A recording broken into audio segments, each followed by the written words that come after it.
This is Where We Live from Connecticut Public Radio. I'm Catherine Shen. January is a time when many of us are trying new things or breaking old habits. That new thing could be challenging yourself to do Veganuary. What's Veganuary, you ask? It's a 30-day plant-based challenge that originated nearly 10 years ago in the United Kingdom and has taken on a life of its own.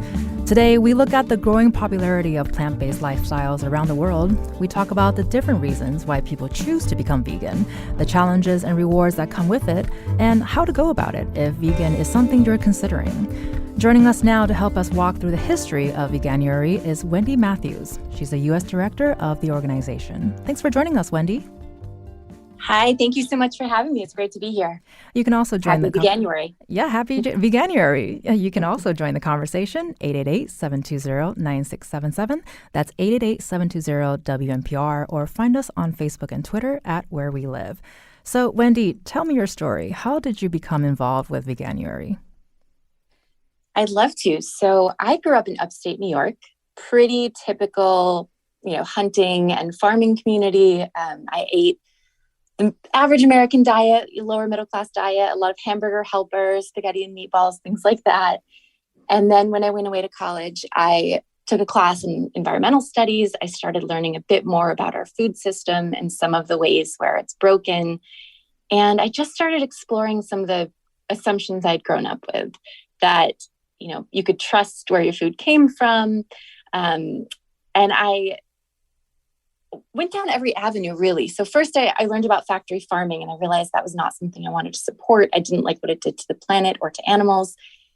So I started buying cage-free and free range. And then I learned you couldn't necessarily always trust those labels. So I started working on a small local pig farm. And it was the nicest farm I could possibly imagine. It was organic. It was small. The animals were well cared for. And I still saw some things there that I just couldn't unsee. And I realized that for me, I wasn't really comfortable with the way that meat was produced at any level. And so I decided to get involved in the nonprofit world and start exploring alternatives.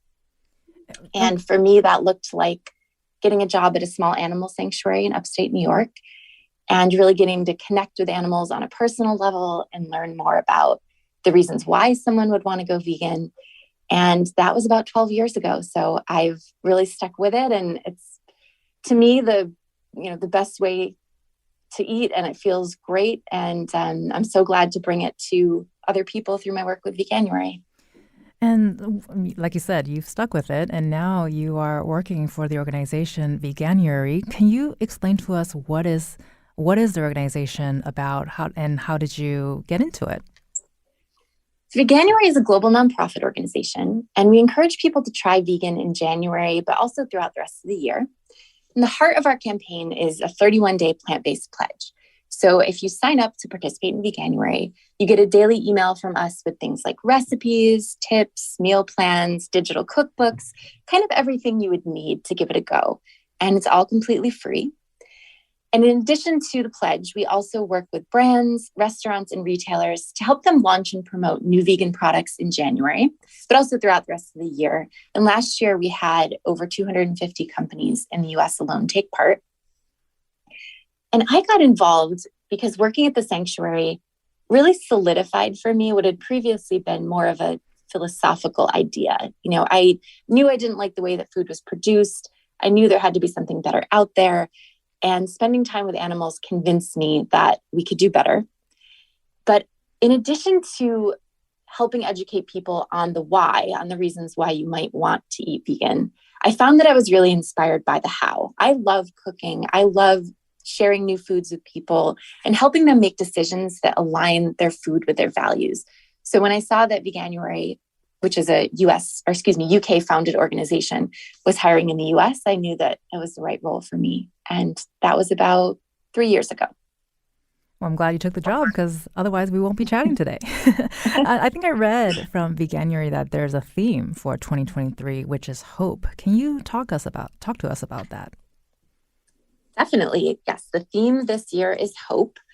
And we found that a lot of people right now are feeling a little bit disenchanted, right? A little hopeless. It's been a rough couple of years. And the tendency sometimes is to let hopelessness lead to apathy. we use that anxiety sort of as an excuse to think that there's no hope and it's all doomed and maybe it's not worth taking action. And so we at Veganuary really wanted to invite people to choose action this January, to choose hope, and to realize that you can take these small steps that can really help you feel empowered and make a difference on the issues that you care about. And we did a survey with YouGov at the beginning of the year that showed even the act of making a New Year's resolution makes you feel more hopeful about the future. And what's more, those who made the resolution to go vegan or vegetarian this new year are more hopeful than those who didn't. So we really think that January, when people are thinking about resolutions anyways, is the perfect time to try vegan. So hope is the theme for 2023. What is Veganuary's general message? What do you hope people can take out from it? So we know that veganism has sometimes taken on the reputation of being quite insular and quite judgmental.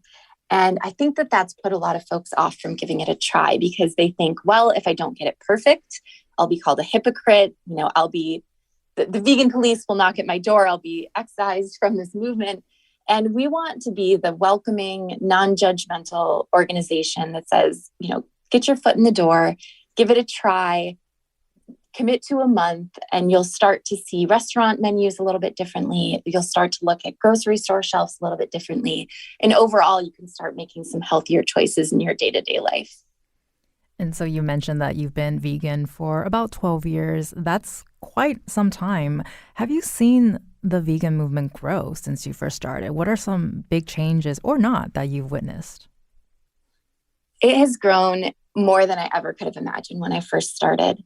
There's a joke that I like to tell sometimes, which is when I first started going vegan, people would say, did you hear about the fire at the vegan cheese factory? Everything melted but the cheese, right? Because that used to be the case. I mean, some of the products 12 years ago were not fantastic. And I was eating vegan for reasons other than taste at that time. I was eating vegan for animals and for the planet. So that wasn't the most important thing to me. But so happy to say that vegan cheese today is absolutely fabulous. I mean, you'd really be hard pressed to tell the difference. And I have friends who aren't vegan that will sometimes buy vegan cheese just because they like the way it tastes and they like to, occasionally make a different choice.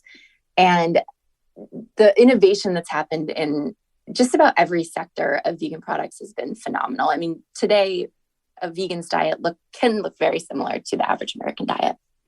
I love that you mentioned that because I can't really have too much dairy. So I've been using vegan cheese for many years. And I totally agree. It has gotten, in the beginning, you're kind of like, oh, is this really good? But today, I totally agree. I love it. And I don't feel too terrible after I eat it. So that's a plus for me. What are some of the challenges you face in your role as a Veganuary? You mentioned that, it's very different now from 12 years ago versus today. But what are some of the challenges that you have faced, or are you still facing those challenges? There's certainly some challenges. We founded in the UK in 2014, and Veganuary is absolutely a household name in the UK. It's very widely accepted. You see it in major grocery stores like Asda and Tesco, and it's just been unstoppable. And the US isn't far behind, but there is still some stigma around the word vegan in the US. And so we're working really hard to help evaporate that. And the trend really is continuing to rise. We see more celebrities participating in Veganuary, but also just going vegan in their day-to-day lives. A recent study with YouGov showed that 30% of Americans have said their perceptions of a plant-based diet has changed for the better in the last 2 years. So the tide really is turning. But I think that we've got some work to do in the US where we have a very polarized political system and food system to help shifting that perception of veganism as being something that's desirable rather than something that's a sacrifice. And I'm assuming you've had a lot of conversations on this topic with many people, whether it's at work, with your friends or family. What has those conversations been like, especially since, you've been doing this for 12 years? Are people more accepting? Are they more curious? Or what has that been like for you? I think curious is a great word. I've noticed people ask me what I do all the time, right? So I'll get in an Uber and someone will ask about my job. And so within 5 minutes, we're talking about veganism. And that used to be a real conversation killer. I mean, people would kind of shut down or feel judgmental or feel like they were being judged and or judgmental towards me. But now there's so much curiosity. You know, almost every time I mention that I work for Veganuary, the person I'm speaking with says, "Oh, Veganuary, I've heard of that. I only drink almond milk. And I've always thought maybe I would like to eat less meat." And there's just this incredible curiosity and openness to it now that is really inspiring to see. And what advice do you have for those trying to but struggling to eat plant-based, especially if they have health issues or budgetary issues stopping them from making those choices? So I have a few pieces of advice that I give to anyone who's curious about making changes to their diet. First, I would say absolutely sign up for Veganuary. I know I'm biased, and of course I have to say that, but I really think support is key. You know, you don't have to do this alone. And a lot of the reason that people will end up not going vegan or going back on it is because they don't have the proper support and resources to succeed. So when you sign up, you get meal plans, nutrition trackers, but also a budget meal plan. And I think that that is really helpful for folks who are concerned about budget or worried that vegan isn't affordable. And we worked really hard on that plan to make sure that every single meal comes in under $1.40 per serving, which is the average amount that a SNAP recipient receives. So we've got a lot of tips about how to manage your budget and how to get started. And then secondly, I would really encourage people to not think of it as an all or nothing commitment. You know, changing your entire diet is difficult, and it's likely that you're going to have slip-ups or make mistakes, but it's important not to use that as a reason to give up completely. You know, do your best every day, cut yourself some slack when you're not perfect, and know that it does get easier. And what are some of the positive and negative impacts can a vegan diet have? Sure. So we look every year at the reasons that people sign up. And the top reasons every single year are animals, environment, and health. And we really see positive impacts in all of those categories. So we do a survey every year about the health benefits that folks see even within those 31 days. And last year, 48% of participants said that their skin improved, 61% said they had more energy, 57% said they were in a better mood. So they've seen some really fantastic health benefits, even in this short period of time. And then in terms of the planet, we see a really fantastic collective impact happening every year. We had a Harvard researcher take a look at what we've achieved together as Veganuary participants. And the savings, on eutrophication and on carbon emissions are just astronomical. And it's more than any of us could do alone. So there's such a positive collective impact. And then last year, in the same study, we found that Veganuary participants have collectively saved over 6.7 million animals from a lifetime of suffering. So a lot of really positive impacts. And, you asked me negative as well. I think the biggest risk is, not getting the proper support, not getting the proper resources, and feeling, negative health benefits because you haven't been educated and set up for success and, gotten the right information about how to eat a healthy vegan diet. So again, I just can't emphasize signing up enough. So saving the world one vegan lifestyle at a time. Exactly. Well, from Connecticut Public Radio, this is Where We Live. I'm Catherine Shen. You've been hearing from Wendy Matthews. She's the U.S. Director at Veganuary. I want to thank you so much, Wendy, for sharing your story with us. It's been my pleasure. Thank you so much. Coming up next, we'll be talking with Candace Hutchins, creator of The Edgy Veg. She chronicles her vegan journey and shares vegan versions of your favorite classic dishes, like mac and cheese and ice cream sandwiches. Are you thinking about going vegan or just curious about what the lifestyle is like? Join the conversation, 888-720-9677. That's 888-720-WNPR, or find us on Facebook and Twitter at Where We Live.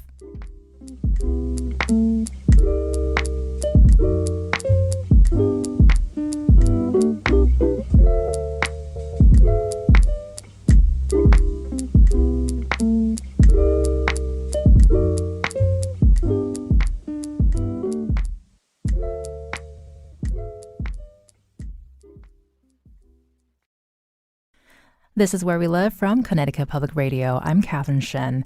Being vegan can be edgy and cool. That's what Candace Hutchins, creator of the Edgy Veg, says. She joins us now to talk about how veganism can really be about enjoying comfort foods while breaking barriers when it comes to food education and ethics. Candace, thank you so much for being here with us today. Thank you so much for having me. You can also join the conversation, 888-720-9677, or find us on Facebook and Twitter at Where We Live. So Candace, the Edgy Veg, tell me the story behind the name. Yeah, so I went vegan about 12 years ago, as well as Wendy. That's the lucky number, it sounds like. Right? And at the time, there wasn't a lot going on in the vegan space in terms of, food that was accessible or available for the average person. That wasn't interested in millet and kale. A lot of the influencers online were eating a lot of raw food, a lot of like raw till 4, Freely the Banana Girl, those types of diets, and they were quite extreme. So I found that there was kind of this need in the space for, cooking food, firstly, but also food that was kind of deemed unhealthy, if you know what I mean. So your traditional, like you had said in the intro, mac and cheeses, and other sort of comfort foods that I grew up eating. I grew up for half my life in Europe. So a lot of the food that I ate, I was mostly vegetarian growing up because my mother was very health conscious, and she was vegetarian. But a lot of cheese, lunch for us in Germany was cheese. Like that was the entire meal a lot of the time. So I saw this need in the space for taking traditional recipes that I grew up with, that the average person grew up, the type of recipes that are the typical standard American diet, and veganizing them. And that was deemed edgy at the time. I would argue it's probably not very edgy anymore, but at the time it definitely was. The edges have been softened a little bit, I think, with the better vegan cheeses, perhaps. So I do want to say first, though, I was on your blog all day yesterday and just practically starving the entire time. So my plans for after work today. But we will get to that in a second. But I do want to ask you, what influenced your decision to go vegan? I know you touched about it a little bit earlier, but did you have a catalyst moment or an experience that you're like, what, this is it? Yeah, I actually, like I had mentioned, my mother was very health conscious, not a great cook. She was the typical no oil, no sugar, no salt. But she was mostly vegetarian because of her religion as well. And so I already had kind of my foot in the door to an alternative eating lifestyle. I say alternative with like quotes around the word. But I had a lot of skin conditions and migraines as a kid. And I went to a doctor, and surprisingly at the time, I'm still shocked when I think about it. We had tried everything, and the doctor had mentioned, like, you know what, it might be dairy. Like, why don't you try cutting out dairy? And that worked really well. And so then they suggested, like, try other animal proteins. That really helped. My migraines went away. It was my skin condition. It was a lot of like psoriasis, rosacea type stuff. I actually think, looking back, that it was probably an autoimmune response, but it went away. And I was like, okay, there's something going on here. And during that time, I had just moved to Toronto, where I live. And I'd been on the subway, and the Toronto Vegetarian Association has these great posters in the metro. And I saw one, and it had a cat on one side and a pig on the other. And it said, why love one and eat another? And that was kind of the catalyst for me. I was like, okay, no, you know what? That's a valid point. I can't believe I never thought of that before. Let's do this thing. And that's, that's brought me to being here today, doing what I do. Yeah, that's amazing. And you spent over a decade building a brand centered around plant-based eating and your own experiences. What have been some of the challenges you faced along the way, both perhaps personally and being on the internet, because that is a whole different world out there? Yeah, it's funny. Back in the day, all the mean comments were on YouTube. I think now all the mean comments are on TikTok, and YouTube is a really nice space. So funnily enough, that's changed. But a lot of the pushback when I first started this, because I wasn't traditionally, or what you would see traditionally in the vegan community, And while, there are definitely some corners of the internet and in the vegan community that can still be quite hostile, at the time, I was different. I was not vegan enough for the vegans, and I was too vegan for the average person. So I had a lot of pushback that way. I was told I wasn't a real vegan. So that was kind of disheartening, but also motivated me to kind of change what the community looked like. Because, I would hear from people like, oh, I'm scared of the vegan police. Like, I don't want to do this thing. And I think it was discouraging people from trying, this like all or nothing approach, this vegan purity approach. And, we worked really hard to kind of soften that and explain to people, purity, while that's, kind of the goal, that's not realistic for a lot of people. And then personally, same thing. People thought I was on some weight loss diet. My parents were like, oh my gosh, you're going to become so thin. Are you getting enough protein? Those typical questions. My mother she was, fine with it. Things. She's mostly vegan now. She kind of got it. She had a lot of vegan friends, in her kind of like religious, like very health centered community that she was in. But my father could not wrap his head around it. A lot of I don't know what to cook for you. Are you going to bring your own food? What are you eating? And I think that was probably the main barrier and challenge, was getting people on board and explaining, wait, when were vegetables a bad thing? Weren't you telling us as kids to eat more vegetables? And here I am. And it's you're worried about my health. This doesn't make any sense.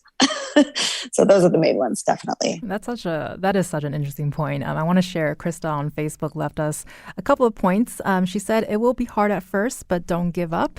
You can find replacements for everything.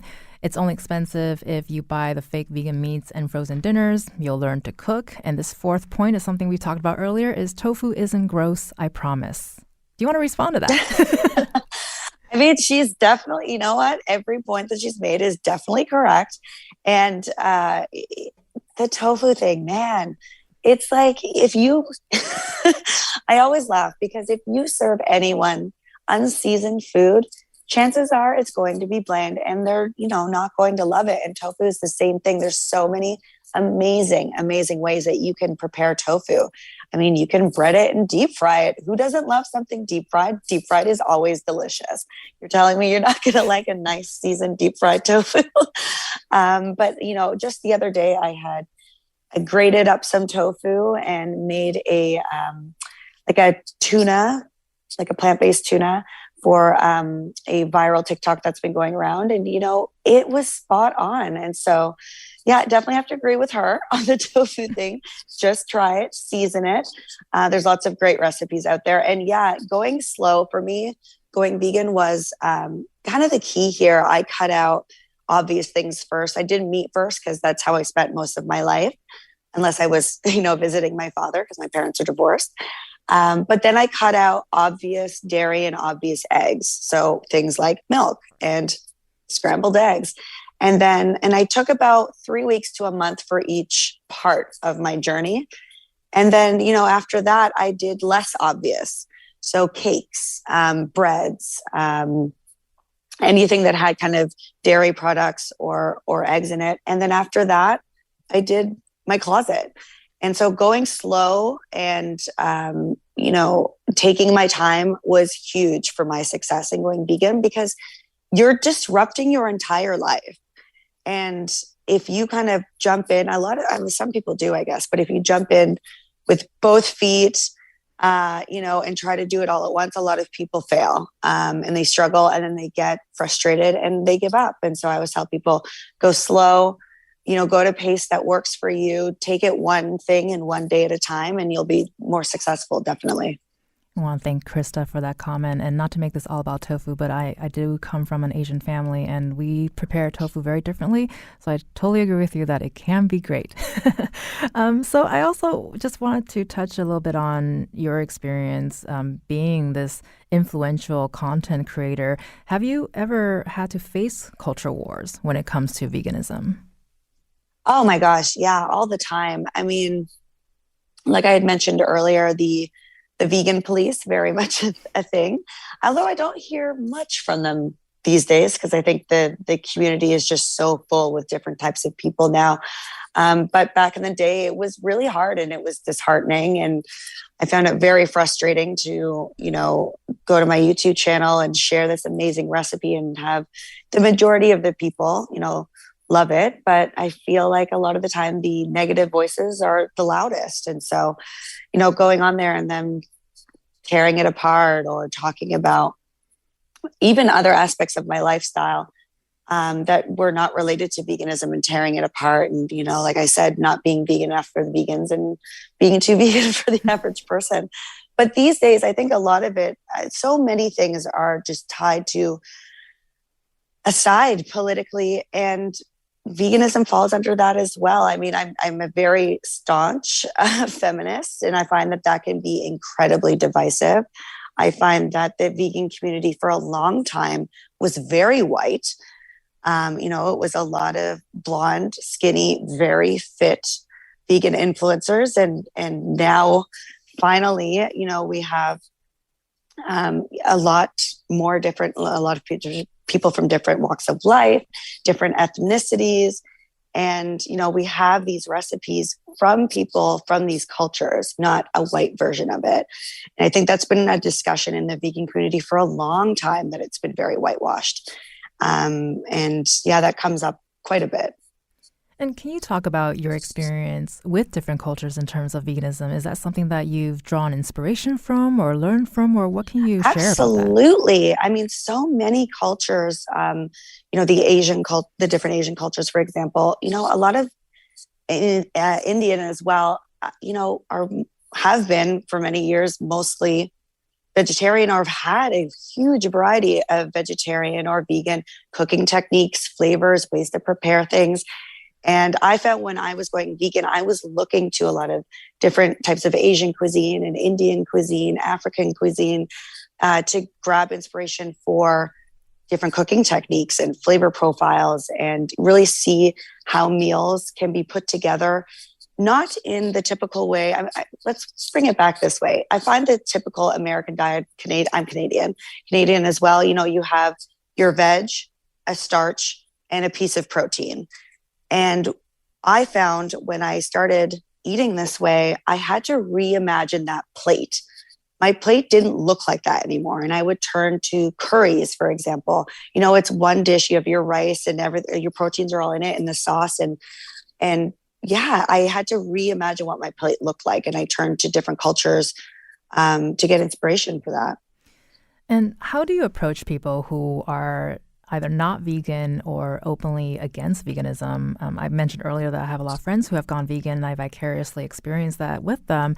And one of them said people get really defensive whenever they find out she's vegan. Is this something that you've experienced, or why do you think that is? Yeah, absolutely. Not only the defensiveness, but also I made a TikTok about a year ago, and I did almost like a role play of me at a dinner party. And the minute I bring up that I'm vegan, everyone wants to tell me how they tried veganism for a day and it didn't work for them. And I find that people, it's almost like they get defensive because they know about factory farming. They know about the atrocities that happen to animals, and you're almost making them face that and rethink their decisions to not make a change. And I don't mean that in a judgmental way. I mean, there's things that I've consumed even before I went vegan, let's say like Nestle chocolate, for example, that is harvested in a way that's unethical. And you're just kind of like, oh man, but it tastes really good, but this is really bad. And you have this inner argument with yourself. And I think that that's what's happening. And that's what's making people defensive, because if you point out something that someone's been doing forever, they have a really hard time when faced with that cognitive dissonance. You know what I mean? So I find that has a lot to do with it, which is why, from my kind of standpoint, I like to go in with a really compassionate mindset when I talk to people. When they get defensive, I really try not to, fly off the handle or be rude or throw a bunch of really gruesome facts at them. I try to be very compassionate and engage in the conversation with them in a way that kind of lets their guard down. So it sounds like education also plays a really big role as a part of your experience and your journey. So on that same plane, what are some misconceptions about veganism that you can share with us? Yeah, absolutely. I mean, the big one, I think it's funny, depending on who you talk to, the whole pale and frail stereotype is still a thing. And, we eat very well. Vegans eat very well. Delicious food. Good food is good food. It's not just good for vegan food. I find a lot of people think, yeah, that's okay for vegan food. No, good food is just good food. I think still the stereotype that you can't get protein from a plant-based diet. Where do you get your protein? We all hear this. Huge misconception. Tofu alone. We keep going back to tofu. And that, we're all angry and militant and, listen, atrocities deserve a level of anger for sure, but I'm also not spending my days scouring the internet, hate posting. I find that, that can get you in a really difficult mindset and a really angry one and a very negative one. So, just thinking that we're all, angry all the time. I live a very happy life. And there's a lot of comedy on my content that I put out, and it can be a really happy and joyous place. And you've been doing this for over a decade as well. What are some of the biggest changes you've seen in the plant-based community since you went vegan? A lot more acceptance and allowing more people into the community. I find it's opened up a lot. A lot of people that don't or can't, for whatever personal reasons, can't go vegan, but are very open to okay, so Monday to Friday, I'm eating only plant-based, or, up until dinner time, I eat plant-based. And all of that makes a huge difference. I mean, any change, that whole reducitarian lifestyle, it's not vegan, it's not plant-based, but it makes a huge difference in the world, whether it's for the animals or whether it's for the planet. And I think that people are becoming a lot more accepting of that. And the other thing is accessibility. When I went vegan 12 years ago, I couldn't go to a grocery store and have 12 different milks staring back at me, or 15 different types of really delicious vegan cheeses, or go to any fast food place and have the option for an Impossible Burger. That just didn't exist. So I think accessibility has been a huge change and a huge factor for the plant-based community. Well, and very much like the plant-based community changes you've mentioned, social media has also gone through a lot of changes over the last decade or so. What impact has that platform had on the way you create content now? I mean, it gets my content in front of more eyeballs, even the eyeballs that don't want to see it, which often will, result in pretty ridiculous comments. But a lot of those comments end up being topics of conversation. And I can take those comments and educate and create videos or blog posts around that. But yeah, like I said, accessibility, getting more recipes in front of people's eyeballs, educating, and information. It's a huge thing. Social media is great for information and educating. It's terrible for other things, but for that, it's great. The amount of people that follow me, for example, to use my own experience, kind of as the example here, a lot of people that follow me aren't 100% vegan, but they love the content, they love the recipes, they love watching my dogs. And so that kind of brings them in. And I get a lot of comments saying, I am, on Monday to Friday vegan now, and this is so exciting. And thank you for teaching me, all the different ways that I can very easily take my recipes and swap out just a couple of things. Like a bolognese, for example, let's use a super easy example, bolognese. I had no idea that you could just, swap in Impossible beef or Beyond Meat. And I think that those are the simple things that once you've been vegan for a really long time, you kind of forget is not obvious to everyone. And I think social media is very helpful with that.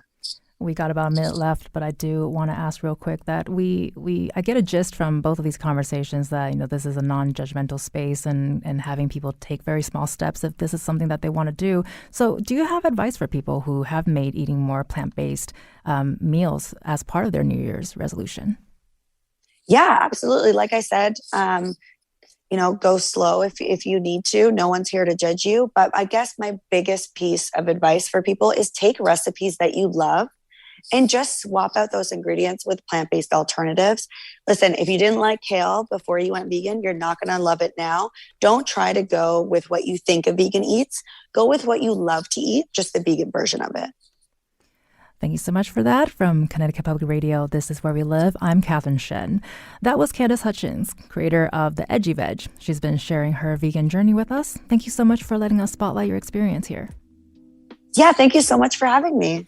Coming up, we'll hear from a Connecticut resident whose cow friend changed her perspective on food. You can also join the conversation, 888-720-9677, or find us on Facebook and Twitter at Where We Live.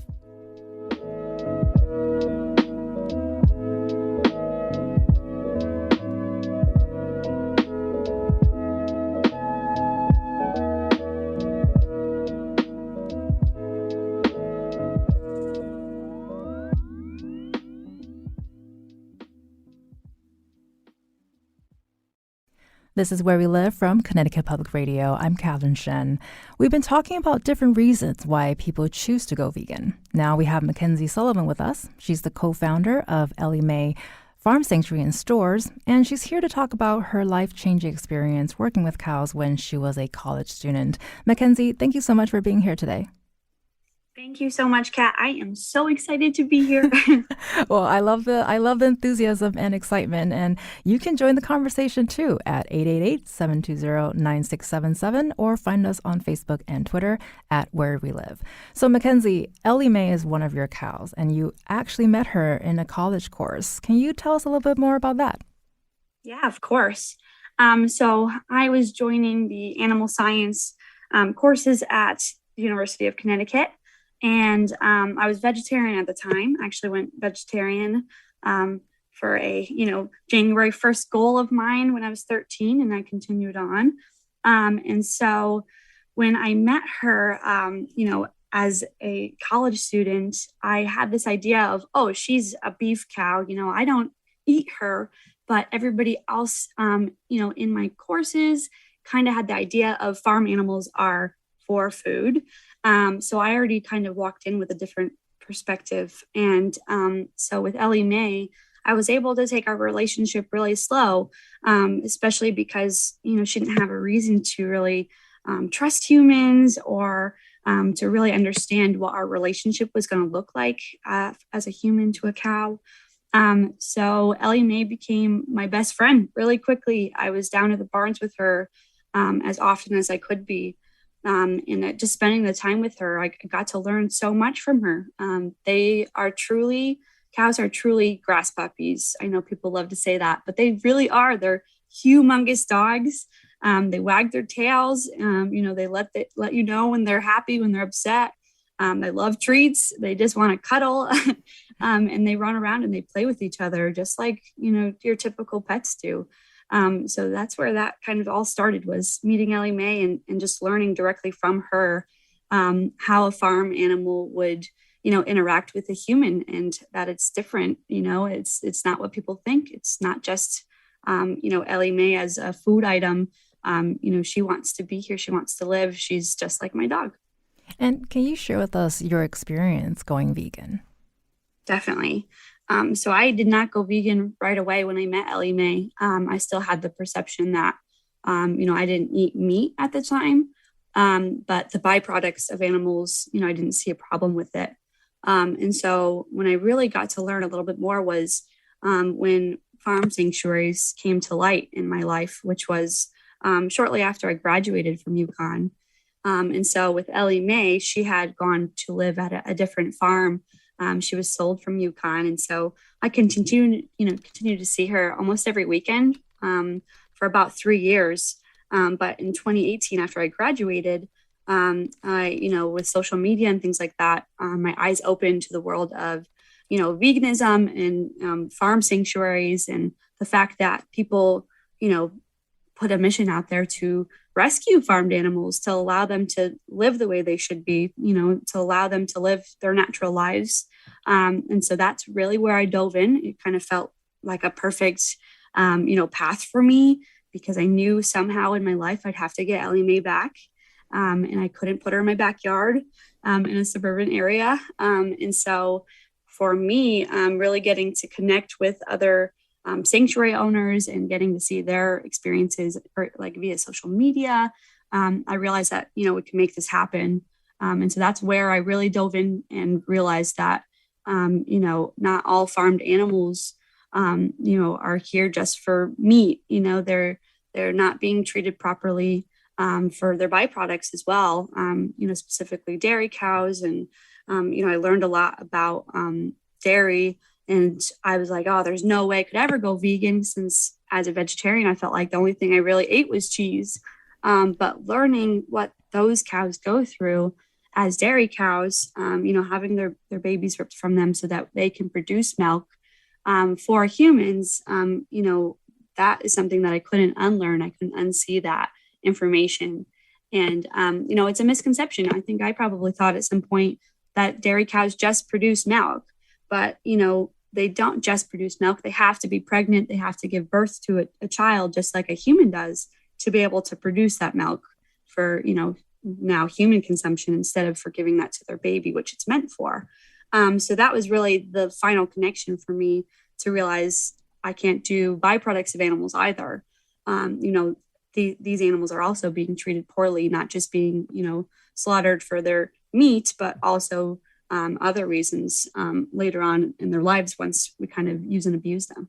So I definitely want to talk more about your various experiences working in farms, but I also want to share a comment from Bridget from Massachusetts, who asks, what about farmers that are doing the right thing? There are examples of responsible livestock agriculture. Can you respond to that, Mackenzie?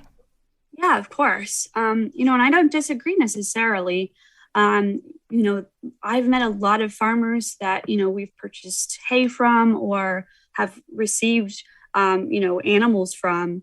They do have, a compassionate side to them. I do truly think that they care for their animals, mostly because, it's a way for them to, have an income and to live their lives. But that's also all they've ever known. And so at the end of the day, with those farmers, unfortunately, those animals are going to be produced and then, eventually slaughtered, including dairy animals, for human consumption. And so that's really where I think my main point is that animals want to live just like we do. And if you care for your dogs and your cats, you should think of it in a light where, dogs and cows are exactly the same. They don't want to be murdered. They don't want to have their babies ripped away from them. They want to live with their families. They don't want to be forcibly pregnated. I know it's a bit of a dark topic that I'm diving into, but, they just want to be here on the planet with the rest of us. They truly do not want to be farmed. They just want to hang out in pastures and, be cows. I think that's, the main point. And, I know that farmers do have compassion. I've seen it myself. But, they just, have to think of things a little bit differently, and they've grown up most likely that way. And so, we're here to kind of give people the perception as to, animals want to live. They don't want to be on their, on your plates. They want to live out their natural lives the way that all animals, including human animals, want to. So I think that's a good response to, farmers in general. And so, you've been doing this for a while, and I'm wondering, has there been any hurdles in Connecticut in terms of working for a sanctuary, or are there any challenges that you faced in that sort of perspective? Yeah, definitely. I've come from a farm town. Used to joke that, there were more cows than people in our town at one point. And so I got to experience, seeing farms around me, but I did not grow up on a farm. One of the main challenges that we've found is just with other farmers around us is they don't understand why do you have 13 cows and you're just having them as your pets, they don't understand that. It's not a concept that they can, kind of understand. They feed their animals so that they can make income later down the line. Whereas for us, we are taking care of them, we're providing vet care, etc., feeding them. But there's no profit in return for us specifically. And so I think, getting people to really realize that we're here to kind of, make a bit of a disruption to what people think of as normal. And so especially when we were first looking for farmland, it's expensive in Connecticut. And so we, as a nonprofit, we wanted to find something that was somewhat affordable. And so we got really lucky as to where we are now, but we are located in Storrs, and we're 5 minutes from UConn's campus. And so when I was a student at UConn, animal science is a huge program there, and they have farms, they have dairy cows, they have beef cows, they've got, pigs and chickens, etc. And so we want to kind of influence those people, those, students that are in animal science, that it doesn't just have to be for, farmed animals that they farm, that they have to then, produce for humans. We just kind of want to show people that, have some more compassion, realize that these animals do want to live. And so I think that's one of the bigger hurdles that we've had to surpass in Connecticut specifically. And then other just, getting people to understand what the word veganism means, and how to become vegan if they're interested, and allowing them to kind of make their connections on their own as to why they should be vegan. Thank you so much for sharing that with us. You've been listening to Mackenzie Sullivan, co-founder of Ellie Mae Farm Sanctuary in Storrs. Mackenzie, thank you so much for being here today and sharing your story with us. Thank you so much. I'm so happy to be here, Kat. I'm Catherine Shen. Today's show was produced by Anya Grodowski. Where We Live is produced by Tess Terrible and Katie Pellico. Our technical producer is Kat Pastor. Download Where We Live anytime on your favorite podcast app. And thank you so much for listening.